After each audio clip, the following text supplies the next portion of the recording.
Hello friends, मैं अभी मौर्य आप लोगों का एक बार पुनः स्वागत करता हूं अपने इस YouTube फैमिली में। इस क्लास में जो हम बात करने वाले हैं वो आज बात करेंगे इंडियन जियोग्राफी में उसी नेक्स्ट पार्ट की। ठीक है, इससे पहले की क्लास डिस्क्रिप्शन में उसका लिंक दिया जा रहा है, वहां से जाकर के इससे पहले की क्लास अटेंड कर लेना। उसके बाद इस क्लास को अटेंड करेंगे आप तो ज्यादा सहजता महसूस होगी। ठीक है, इस चैप्टर को पढ़ने में। बाकी आज जो बात करेंगे वो उसी के बाद की बात आज हम इस क्लास में करेंगे। ठीक है, देखते हैं इंडियन क्रॉप्स में जो हमारी फसलें थी उनका अध्ययन हम लोगों ने करना शुरू किया था, जिसके यार ऑलरेडी 2 से 3 क्लासें अवेलेबल हैं। इसमें 3 से 4 क्लासें और आएंगी तो ये चैप्टर हमारा कंप्लीट हो जाएगा। ठीक है, देखते हैं इस इंडियन जियोग्राफी में जो बात करेंगे। आज जो हम बात करने वाले हैं वो 2 से 3 फसलों की बात हम और करेंगे। ठीक है, क्या बात करेंगे आज इसमें? जो हम बात करने वाले हैं, पहली जो बात करूंगा मैं वो बात करूंगा चाय की। किसकी? चाय की खेती हमारे इंडिया में कहाँ होती है, कैसे होती है एंड क्या क्या चीजें इससे रिलेटेड हमारी होती हैं, उन सभी चीजों का अध्ययन इस क्लास में हम करेंगे। ठीक है, देखते हैं। सबसे पहली बात जो हम बात करेंगे उसी में जो बात करूंगा मैं वो चाय की बात करूंगा। चाय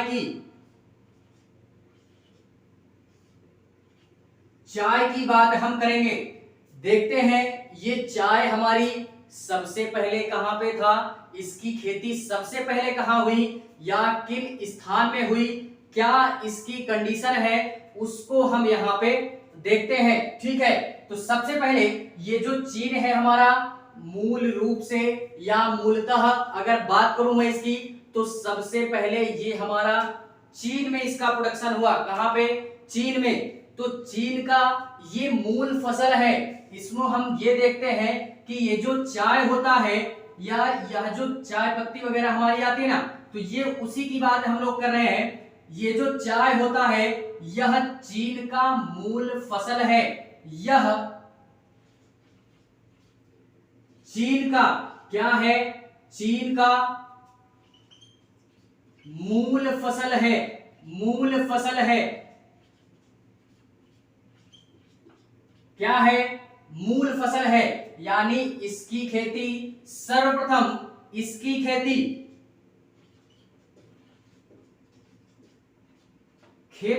कहां पे हुई? सबसे पहले सर्वप्रथम कहां पे होती है? वो चीन में होती है। इसकी खेती सर्वप्रथम चीन में होती है। चीन में होती है या इसका जन्म हुआ है। क्या हुआ है? इसका जन्म हुआ है। ठीक है, तो ये है हमारा चाय के बारे में। इसको पहले याद रखेंगे कि बेसिकली चीन में इसका प्रोडक्शन हुआ सर्वप्रथम। क्या हुआ? चीन में इसका प्रोडक्शन हुआ एंड उसके बाद ये इंडिया में कैसे आया? तो ये इंडिया में ब्रिटिशर्स के माध्यम से यानी अंग्रेजों के माध्यम से यह इंडिया में लाया गया और इंडिया में लाने के बाद में यहाँ के जो भी हमारे किसान हैं या जो भी हमारे इस खेती को करने वाले लोग हैं वो इसकी जलवायु के अनुसार, टेम्परेचर के अनुसार एंड क्लाइमेट के अनुसार क्या करते हैं? इस चाय की खेती का प्रोडक्शन करने लगते हैं। ठीक है, तो इसमें जो हम बात कर रहे थे वो ये बात कर रहे हैं कि इसकी खेती यानी यह ब्रिटिशर्स के माध्यम से भारत में लाया गया। तत्पश्चात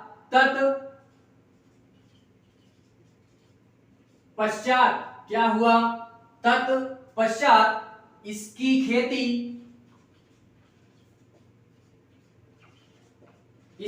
खेती भारत में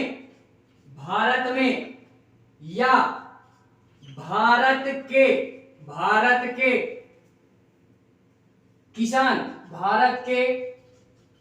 किसान करने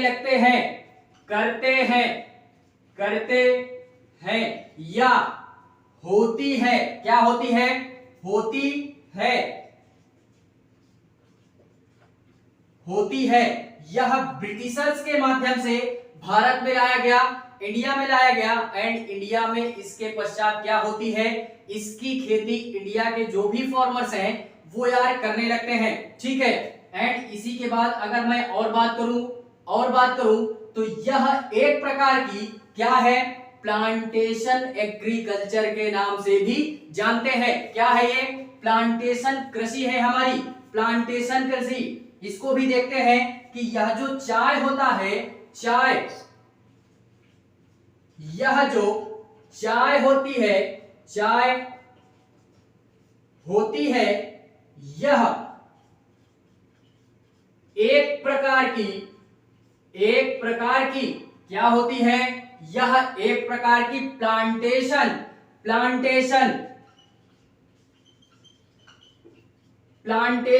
एग्रीकल्चर होती है। प्लांटेशन एग्रीकल्चर होता है। प्लांटेशन एग्रीकल्चर बोले तो क्या? बागानी कृषि। क्या बोलते हैं? बागानी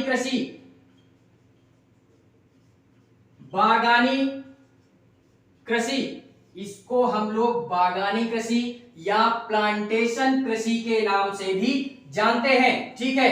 तो इतनी सारी चीजें फाइनली इसमें हमको याद रखनी है कि बागानी कृषि क्या होता है, बागानी कृषि क्या होती है, ये हम यार पढ़ चुके हैं, उसको देख लेना। बागानी कृषि के नाम से हम इस चाय की खेती को भी जानते हैं। ठीक है। इसमें अगर और हम बात करें तो यह जो होती है इसका टेम्परेचर, इस फसल को उगाने का या इस फसल को प्रोड्यूस करने का, इंडिया में प्रोड्यूस अगर करना है तो कितना टेम्परेचर होना चाहिए या कितना इसका क्लाइमेट होना चाहिए, रेनफॉल, एनुअली रेनफॉल हमारी कितनी होनी चाहिए, इन सारी चीजों के बारे में भी हम जानते हैं। ठीक है। तो देखते हैं, पहले इसको मेटते हैं।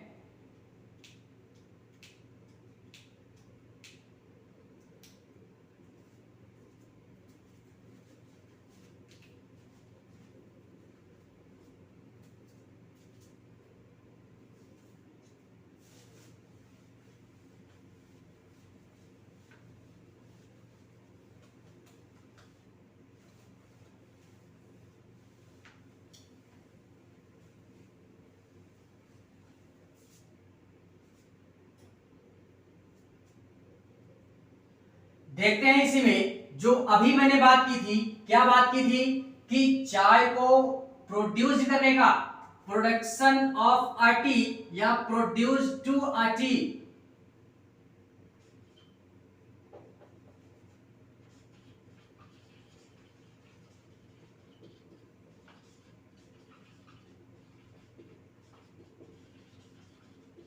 in India, where is from India, where is from, कहां पे where is from, sorry where is नहीं, टेम्परेचर की बात हम कर रहे हैं, कहां पे होता है इसकी बात करेंगे हम, टेम्परेचर की बात कर रहे हैं। टेम्परेचर अगर इसकी पैदावार करनी है चाय की इंडिया में तो टेम्परेचर कितना होना चाहिए, which temperature is India, which temperature MPERUATURE, which temperature is कितना होना चाहिए, टेम्परेचर कितना होना चाहिए, ये हमारा 20 से 30 डिग्री सेल्सियस कितना होना चाहिए, 20 से फ्रॉम 20 to 30 डिग्री सेल्सियस होना चाहिए। Temperature should be, temperature should be, temperature should be from 20 degree celsius to 30 degree celsius. And अगर हम लोग बात करें किसकी, अगर हम लोग एनुअली रेनफॉल की बात करें, एनुअली रेनफॉल की बात करें, production of a T in India which climate should be CLI,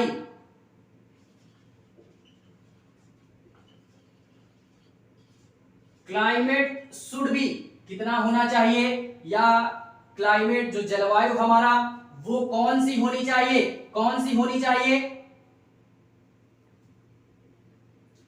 कौन सी होनी चाहिए, इसमें और भी लिख लो कौन सी होनी चाहिए। तो हमारा जो क्लाइमेट है वो कितना होगा, क्लाइमेट यानी एनुअली रेनफॉल, क्लाइमेट की अगर बात करें तो सबसे पहले ट्रॉपिकल एंड सब ट्रॉपिकल कितना होना चाहिए, sub tropical, tropical climate, tropical, tropical region, region of India and sub tropical, sub tropical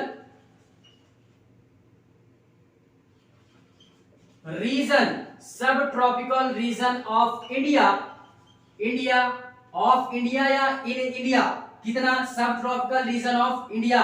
इसकी बात करें ट्रॉपिकल रीजन का मतलब, ट्रॉपिकल रीजन उपोष्ण कटिबंधीय, कितना उपोष्ण, उपोष्ण, उपोष्ण कटिबंधीय क्षेत्र में या रीजन में। उसके बाद ये हमारा आ जाता है उष्ण कटिबंधीय, उपोष्ण एंड उष्ण कटिबंधीय, उष्ण, इसको उष्ण बोलते हैं, इसको उपोष्ण बोलते हैं, उष्ण कटिबंधीय, कटिबंधीय उपोष्ण,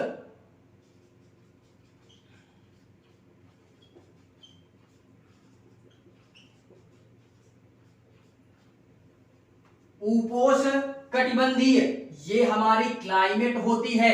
इस क्लाइमेट में या इन क्लाइमेट में क्या होता है, हमारा इस तरह की क्लाइमेट में इंडिया में जो भी हमारे या जिन स्थानों में tropical and sub tropical reason यानी क्लाइमेट हमारा मिल जाएगा, क्या मिलेगा, मानसून हमारी जो भी मिलेगी, तो इस तरीके की मानसून में हम लोग चाय की बागानी कर सकते हैं आसानी से, या चाय का प्लांटेशन हम आसानी पूर्वक कर सकते हैं। ठीक है, तो ये हम लोगों ने बात की किसकी, ये बात की हम लोगों ने टेम्परेचर की एंड क्लाइमेट की बात की। इसके बाद अगर चाय में अध्ययन करें हम, तो इसके बाद हम अध्ययन करते हैं किसका, कि ये हमारा हो गया एनुअल रेनफॉल की बात करते हैं। यानी अगर इंडिया में इसका प्रोडक्शन करना है तो जिन भी क्षेत्र में हम इंडिया के जिन भी क्षेत्र में चाय का प्रोडक्शन करेंगे या चाय की बागानी करेंगे, तो एनुअल रेनफॉल हमारी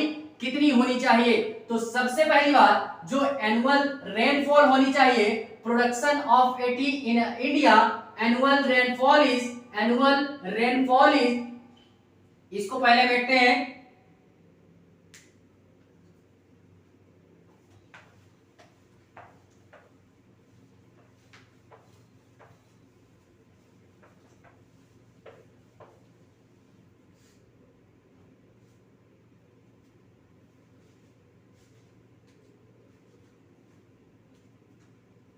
production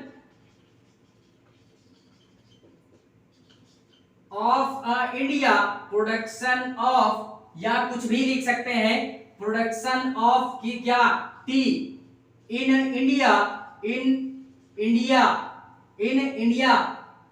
is, India annual rainfall is in India, annual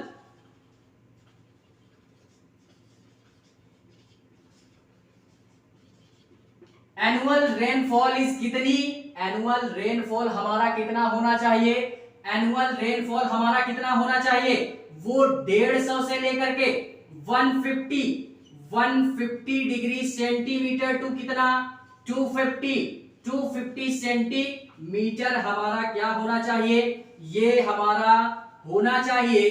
India में अगर हमको चाय की बागानी करनी है, प्लांटेशन करना है, इंडिया प्लांटेशन करना है, टी प्लांटेशन करना है, तो हमारा कितना होना चाहिए 150 सेंटीमीटर टू 250 सेंटीमीटर ये एनुअल रेनफॉल हमारी होनी चाहिए। ठीक है, तो ये हुई हमारी चाय के प्रोडक्शन से रिलेटेड कि ये प्रोड्यूस्ड कहां पे हमारी होती है, इसका हमारे क्या होता है उत्पाद या जो हमारा एनुअल रेनफॉल है, एनुअल रेनफॉल यानी वार्षिक वर्षा, ये हमारी क्या है वार्षिक वर्षा है। वार्षिक वर्षा हमारी 150 से 250 हमारी होनी चाहिए भारत में, जिन भी क्षेत्र में हमको क्या करना है इसका प्रोडक्शन करना है। एंड इसी के बाद अगर और बात करें तो मैं अगर बात करूं कि अगर इसकी खेती करनी है, एग्रीकल्चर करना है, तो मिट्टी किस प्रकार की होनी चाहिए, तो सबसे पहली बात जो मिट्टी होनी चाहिए वो हम लोग देखते हैं, इसको देखते हैं। इसी में जो हम बात कर रहे थे वो ये बात कर रहे थे कि प्रोडक्शन ये हम लोगों ने देख लिया, लेकिन टी अगर चाय का उत्पाद करना है, चाय का उत्पाद करना है, तो doing production of a T, doing production of a T,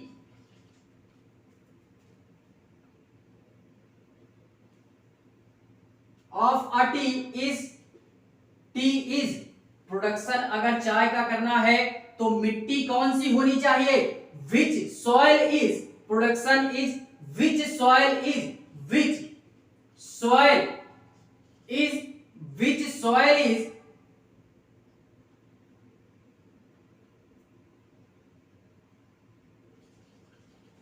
T, और इसका क्या होना चाहिए किसकी, और इसकी मिट्टी कैसी होनी चाहिए, इसकी मिट्टी कैसी होनी चाहिए, इसकी मिट्टी टी सॉइल इज इसकी मिट्टी कैसी होनी चाहिए, वो मिट्टी हमारी होनी चाहिए कौन सी, मिट्टी हमारी होनी चाहिए लेटेराइट सॉइल,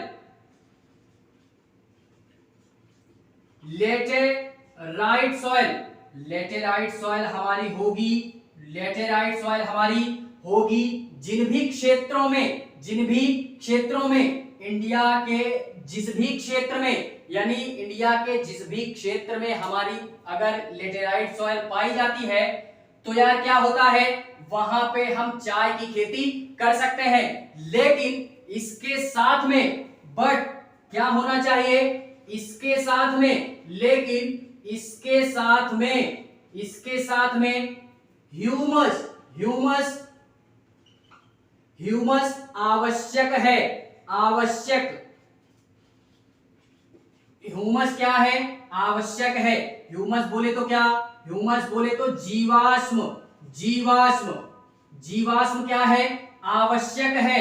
क्यों, क्योंकि इसके साथ अगर लेटेराइट मृदा के साथ ह्यूमस अगर हम जोड़ देते हैं तो काफी बेटर हो जाता है, बेटर क्वालिटी हमारी आती है किसकी, चाय की, better quality of T produced better quality of T produced better quality of T. ठीक है, अच्छी क्वालिटी का हमारा क्या होता है, टी की पैदावार हमारी होती है। ठीक है, तो ये भी हमको याद रखना है। इसके बाद अगर बात करें चाय में और तथ्य अगर बात करें तो ये चाय की जो खेती होती है इसमें यार ये ऐसी जगह इसकी खेती की जाती है ढलानदार वाले में। अभी हम क्षेत्र देखेंगे फिलहाल में, लेकिन ये देखते हैं कि ये जो चाय की खेती होती है ना ये ढलानदार वाले क्षेत्रों में बेसिकली की जाती है। अब ऐसा क्यों होता है, ऐसा इस कारणवश होता है क्योंकि यार पानी वगैरह हम जानते हैं इंडिया के, यार रेनफॉल देखो एनुअली कितनी हो रही है। रेनफॉल यानी इन जो भी क्षेत्र अभी हम पढ़ेंगे वो हमारी इंडिया में इन क्षेत्रों में बारिश काफी होती है। क्या होती है? बारिश काफी होती है। तो इस वजह से यहाँ के जो भी किसान होते हैं ना, वो यार बेसिकली क्या करते हैं, वो किसान ढलानदार खेत बनाते हैं जिससे उसमें वो खेती करते हैं। और यदि बारिश होती भी है ना, तो पौधों को जितनी ऑब्जर्वेशन की आवश्यकता होती है या जितनी वाटर ऑब्जर्व करनी होती है, वो पेड़ क्या कर लेते हैं, टीके जो भी पौधे होते हैं वो एब्जॉर्ब कर लेते हैं पानी को। बाकी जो बचा हुआ पौधा हमारा होता है या बाकी जो बचा हुआ वाटर क्वांटिटी होती है, वो हमारी ढालान के माध्यम से पानी क्या हो जाता है, बह जाता है। ठीक है, जिससे चाय की खेती हमारे बड़े बेहतरीन तरीके से हो जाती है। इसी कारणवश हमारा क्या होता है, ये चाय की खेती हम लोग या पूर्वी क्षेत्र के जो भी हमारे क्षेत्र हैं, दक्षिण साइड के जितने भी हमारे क्षेत्र हैं, वहां के किसान ढालानदार वाले क्षेत्रों में चाय की प्लांटेशन करते हैं। तो आई होप यार ये चाय की खेती ढालानदार वाले क्षेत्रों में क्यों की जाती है, ये हमको समझ में आया होगा। ठीक है, और आया होगा तो ठीक है, लाइक जरूर करना। देखते हैं इसको, हम ये देखते हैं कि किन क्षेत्रों में यानी इंडिया के किन क्षेत्रों में हमारे चाय का प्लांटेशन किया जाता है। Plantation of a tea where which produced from, यानी कहां प्रोड्यूस्ड करते हैं, वेयर प्रोड्यूस्ड फ्रॉम इंडिया, कहां पे करते हैं, तो वो हम देखते हैं। ठीक है,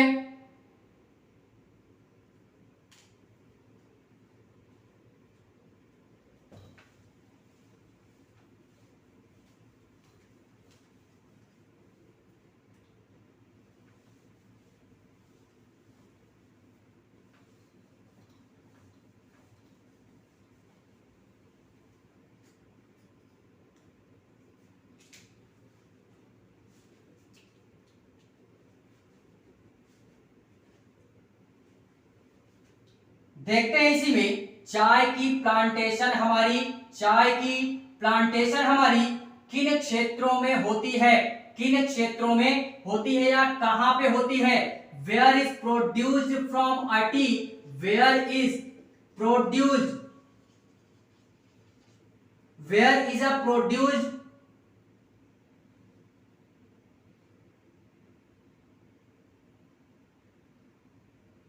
T from India, in India लिख लेते हैं, इन इंडिया ज्यादा बेटर है।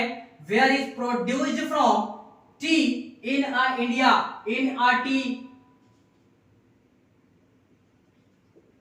ठीक है, तो देखते हैं कौन कौन से क्षेत्र हैं हमारे भारत में, भारत में कहां पर या किन क्षेत्रों में, किन क्षेत्रों में, भारत के किन क्षेत्रों में या कहां पे चाय की बागानी हम लोग करते हैं। प्लांटेशन ऑफ अ टी या from a tea, plantation T की कहां पे करते हैं, किन क्षेत्रों में चाय का प्लांटेशन करते हैं, यानी चाय की बागानी करते हैं। ऐसे कौन से क्षेत्र हैं चाय की बागानी करते हैं, बागानी कहां पे करते हैं, तो बागानी जो हम करेंगे वो कहां पे करेंगे, इसमें प्लांटेशन ऑफ टी भी लिख सकते हैं, प्लांटेशन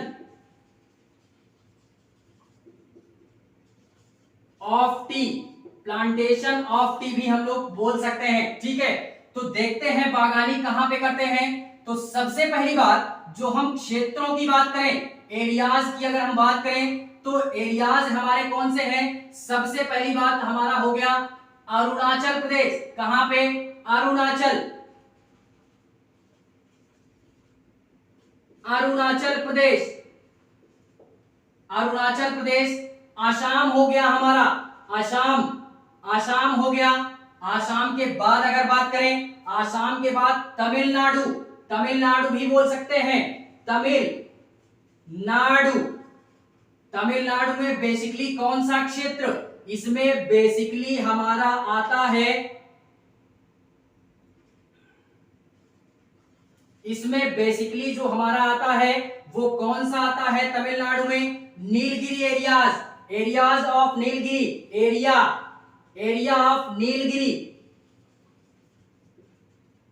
इन सारे क्षेत्रों में, नीलगिरी वाले क्षेत्र में, तमिलनाडु के नीलगिरी वाले क्षेत्र में हमको क्या मिलता है, ये चाय की बागानी करते हुए लोग मिल जाते हैं। ठीक है, तो ये हमको याद रखना है, क्या करना है, याद रखना है।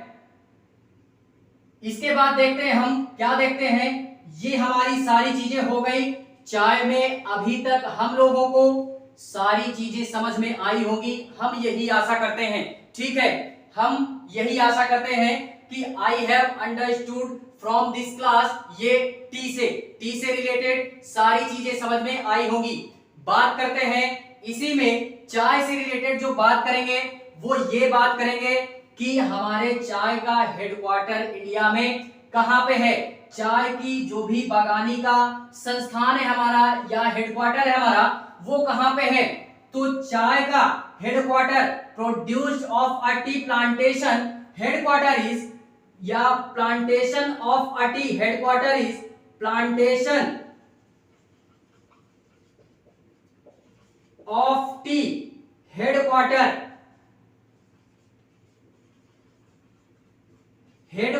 इज कहां पे है, where is from, where is from, where is from,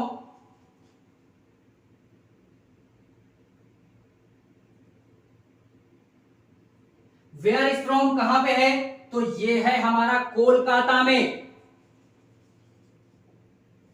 Kolkata में कहां पे है, कोलकाता में हमारा ये प्लांटेशन किसका, ये हेडक्वार्टर है हमारा टी का, चाय के बागानी का जो भी हेडक्वार्टर है इंडिया में, in India plantation of, in India, India की बात हम लोग कर रहे हैं, इंडिया में, इन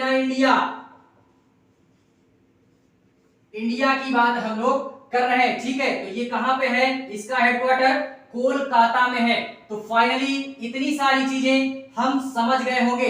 इसके बाद जो हम बात करते हैं वो ये बात करते हैं कि हमारे इंडिया में यार कुछ चाय की जीन्स हैं या प्रजातियां हैं, उनको हम लोग देखते हैं कि चाय की हमारी प्रजातियां कौन कौन सी हैं या कौन कौन सी जीन है हमारी, जिनका प्रोडक्शन या जिनका एग्रीकल्चर या जिनकी फार्मिंग हमारे इंडिया के फार्मर्स करते हैं। ठीक है,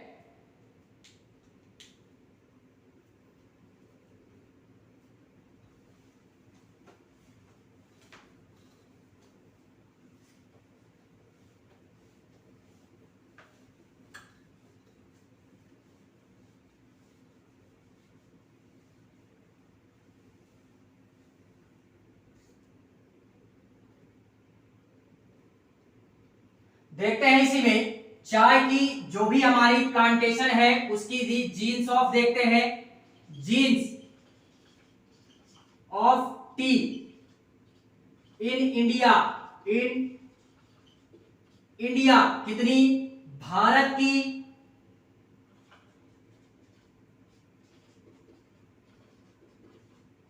चाय की प्रजाति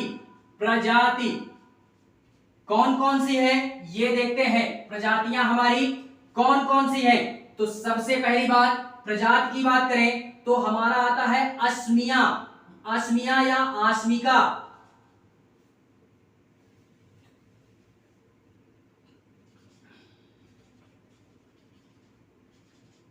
आसमिका,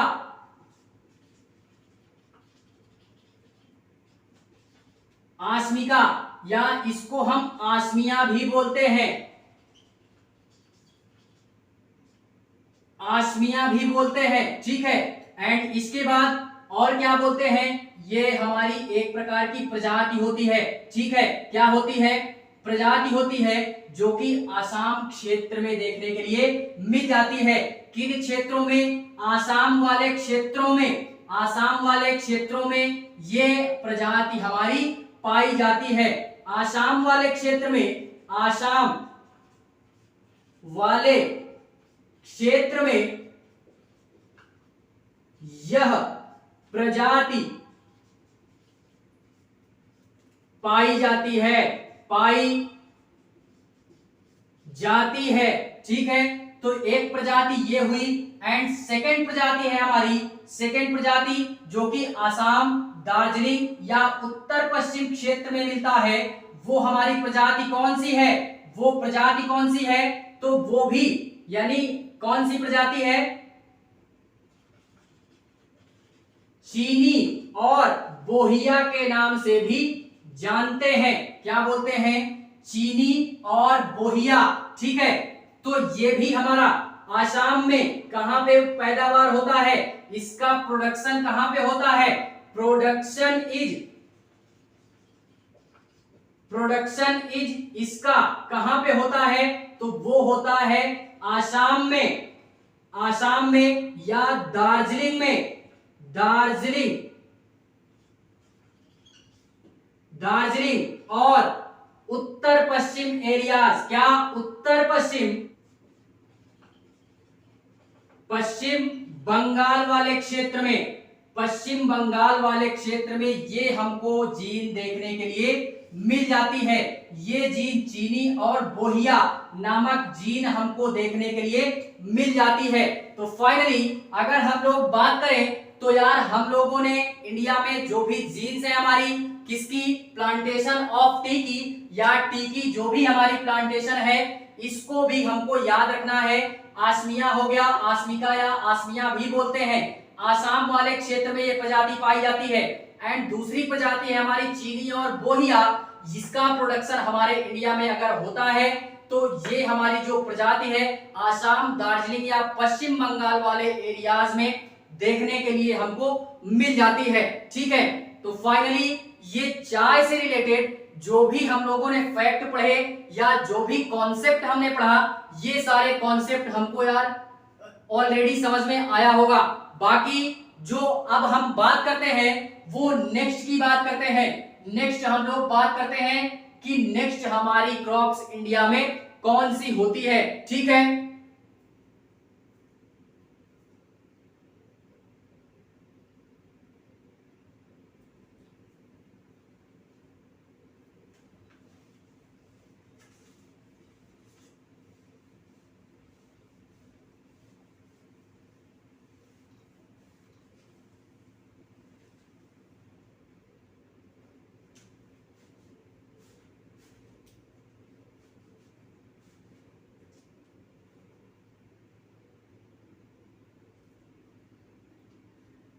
देखते हैं यार इसी के बाद जो हम अध्ययन करेंगे वो ये अध्ययन कर रहे हैं कि इसके बाद जो हम बात करेंगे, चाय के बाद जो हम बात करते हैं वो ये बात करते हैं कपास की। किसकी बात करेंगे, कॉटन की बात हम करेंगे। I can talk in cotton. ठीक है, किसकी बात करेंगे, किसकी बात करेंगे, ये बात करेंगे कॉटन की, कपास।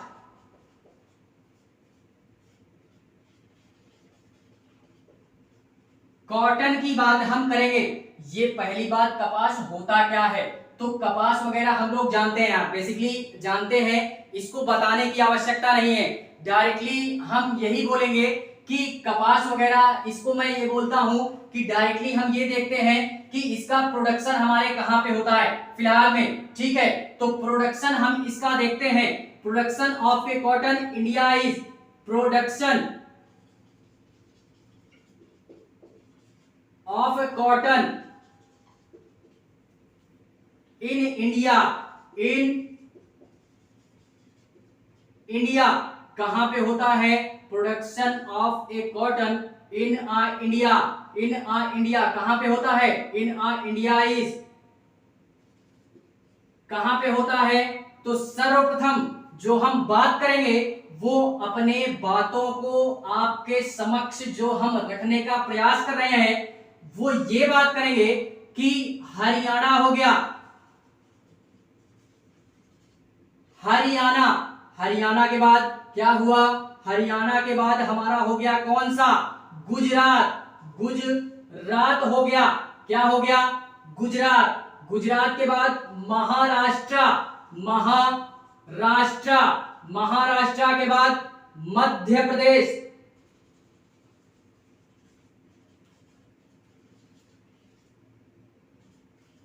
मध्य प्रदेश, मध्य प्रदेश के बाद अगर क्या होगा, मध्य प्रदेश के बाद अगर बात करें तो मध्य प्रदेश के बाद कर्नाटका, कर्नाटका, आंध्र प्रदेश, आंध्रा, आंध्र प्रदेश, आंध्र प्रदेश के बाद क्या बात करें, तेलंगाना, तेलंगाना।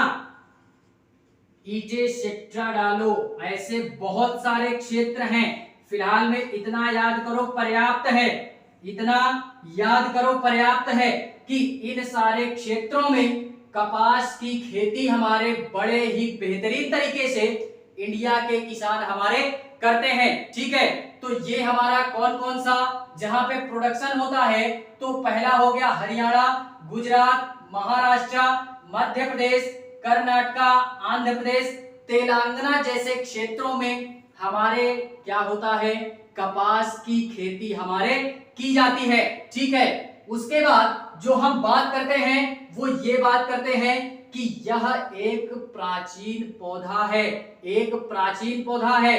नाम क्या है उसका, नाम क्या है, देशज बोलते हैं। क्या बोलते हैं, देशज। यह कपास को हम लोग क्या बोलते हैं, यह एक देशज पौधा है, यह एक क्या है, यह एक प्रकार का देशज पौधा है, देशज पौधा है, देशज पौधा है। अर्थात देशज का मतलब प्राचीन, यानी देशज पौधा का मतलब प्राचीन पौधा है, अर्थात अर्थात प्राचीन, प्राचीन।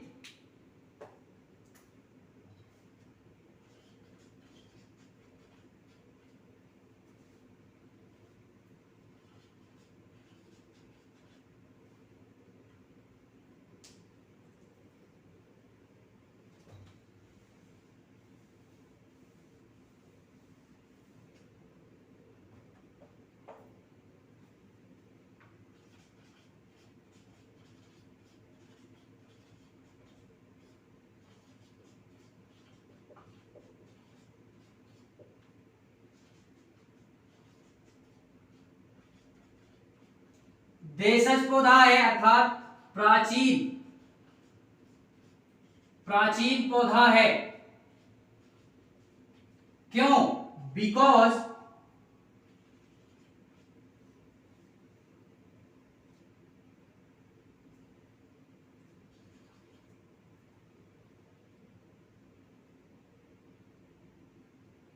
its knowledge about is, its knowledge about is कहां पे दिया गया है, वेयर इज फ्रॉम कहां पे दिया गया है, वो दिया गया है ऋग्वेद में, ऋग्वेद।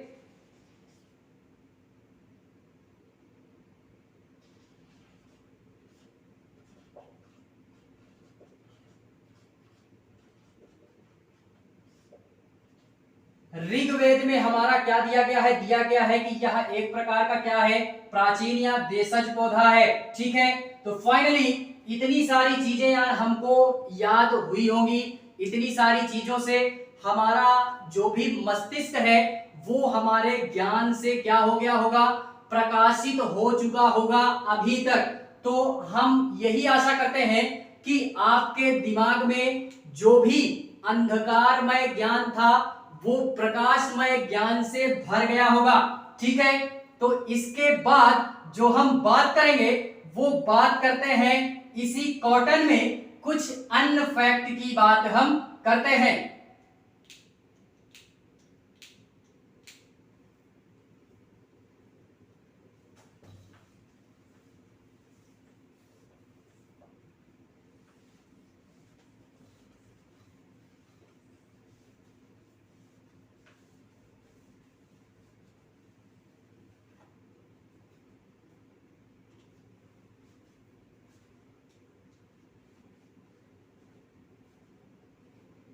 इसके बाद जो हम बात करते हैं वो ये बात करते हैं कि ये जो हमारा कपास है क्या है, जो भी हमारा कपास है क्या है ये, इसमें बहुत सारे फैक्ट्स हम लोगों ने देखे, लेकिन अब जो बात करेंगे वो ये बात करते हैं कि ये जो हमारा कॉटन है ना, ये अरब की हिस्ट्री में बड़े ही बेहतरीन रूप से इसका वर्णन या ब्रीफ डिटेल देखने के लिए मिल जाता है। Brief detail, briefly detail information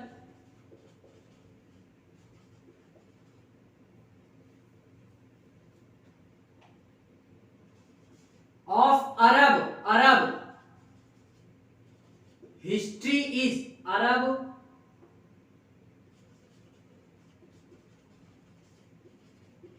history is का दिया गया है, यानी अरब के इतिहास में, अरब के इतिहास में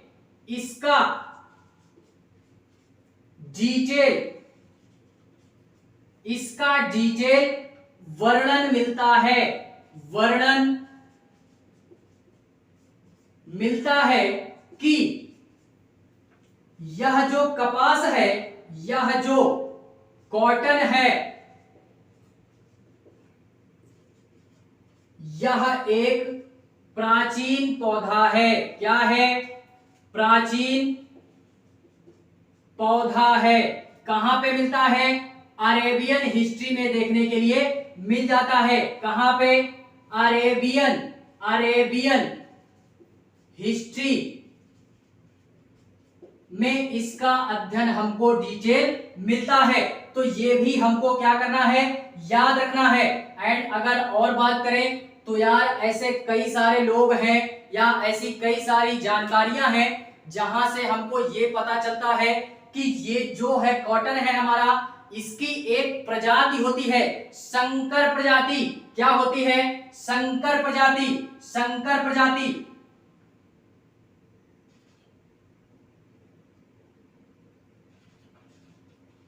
इट्स अ क्या?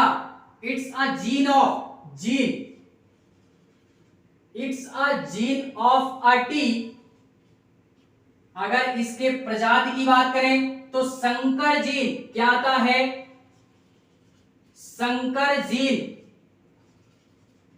क्या आता है? संकर जीन, जो कि सर्वप्रथम पूरे विश्व में इन a whole universe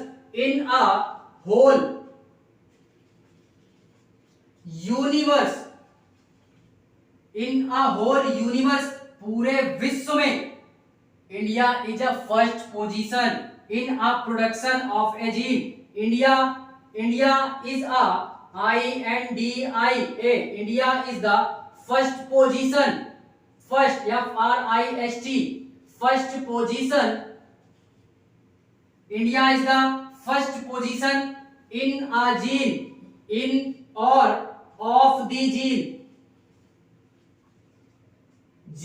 of a tea, यानी इसके उत्पाद में पूरे विश्व में संकर जीन नामक जो हमारी प्रजाति है, ये इसके उत्पाद में या सर्वप्रथम जो प्रोड्यूस किया गया वो प्रोड्यूस किया गया universe, produced in India universe, और produced in India first position of the gene of a tree. ठीक है, तो ये हमको सारी चीजें याद रखनी है। ये सारी चीजें हमको याद रखनी है कि ये हमारे पूरे विश्व में सर्वप्रथम स्थान पे ये जीन हमारी पाई जाती है। ठीक है,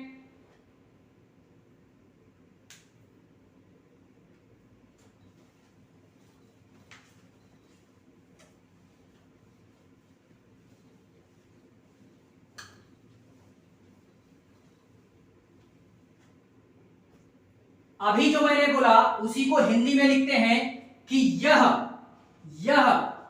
संकर प्रजाति जो होती है, संकर प्रजाति जो होती है यह पूरे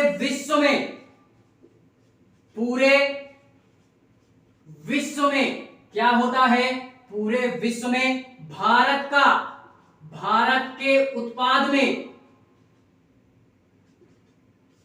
भारत के उत्पाद में पहला स्थान है, पहला स्थान है। तत्पश्चात या इसके बाद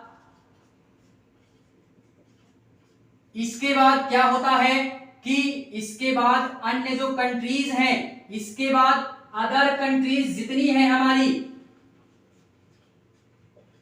इसके बाद जितनी भी अदर कंट्रीज हैं वो अपने यहां इस जीन को लेकर के जाती हैं और अपने यहां इस जीन का क्या करते हैं, प्रोडक्शन करते हैं। क्या करते हैं, प्रोडक्शन करते हैं। किसका, संकर जीन का। संकर जीन नामक जो भी हमारी प्रजाति होती है इसकी खेती ये लोग यहाँ पे करते हैं। एक फैक्ट ये देखते हैं कि ये जो हमारा कॉटन होता है ना, इसको हम लोग सफेद सोना के नाम से भी जानते हैं।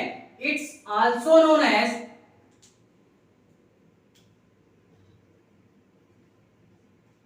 या संकर जीन को इट्स आल्सो नोन एज, इस आल्सो नोन एज क्या, what is golden white gold के नाम से भी जानते हैं।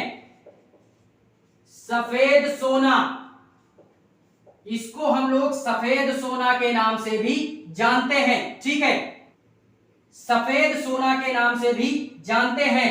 एंड इसके बाद अगर और बात करें तो इसका प्रोडक्शन किस मिट्टी में होता है या किस प्रकार की सॉइल में, किस प्रकार की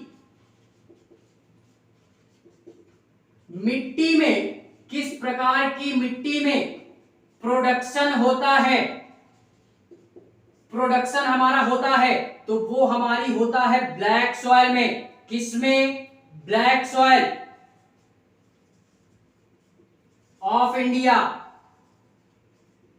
इंडिया की जो भी हमारी काली मिट्टी है या जहां भी पाई जाती है, तो ये हमारी क्या होती है, कॉटन की खेती बड़े बेहतरीन रूप से की जाती है। ठीक है, तो इतनी सारी चीजें आई होप समझ में आई होंगी। आशा और उम्मीद के साथ क्लास को देखना समझ में अवश्य आएगा।